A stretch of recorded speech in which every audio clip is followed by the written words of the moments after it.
Ce n'est un secret pour personne, Laetitia Hallyday a hérité du patrimoine de Johnny Hallyday, mais également de ses dettes.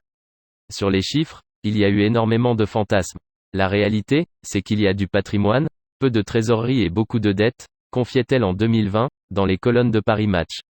Une dette qui s'élèverait à 30 millions d'euros et dont le solde serait désormais de 13 millions d'euros. Ainsi, pour pouvoir rembourser cette somme colossale, Laetitia Hallyday s'est d'abord séparée de sa somptueuse demeure de Los Angeles. Une vente qui lui aurait rapporté 14 millions d'euros. Pas assez afin de tout régler. Ainsi, elle a décidé également de mettre en vente sa demeure de Marne-la-Coquette, là où Johnny Hallyday a rendu son dernier souffle.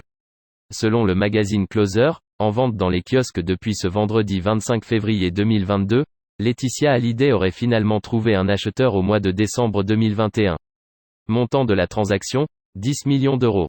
Une belle affaire quand on sait que le couple Hallyday l'avait payé 5 millions d'euros. Laetitia Hallyday n'aurait que quelques semaines afin de tout déménager. Toujours selon nos confrères de Closer, elle devrait remettre les clés de la villa à son nouveau propriétaire avant le mois de mai. Le temps de faire ses adieux à cette somptueuse demeure qui a abrité de merveilleux souvenirs pendant de longues années. Une nouvelle page se tourne pour la veuve de Johnny Hallyday. Mais cette dernière compte bien préserver le souvenir de son regretté mari. Ainsi, une exposition itinérante sera bientôt lancée. Les fans pourront découvrir de nombreux objets personnels ayant appartenu au défunt chanteur. Si elle s'est séparée de ses villas de Los Angeles et de Marne-la-Coquette, Laetitia Hallyday a toutefois réussi à conserver celle de Saint-Barth, la préférée du couple, précisent nos confrères de Closer.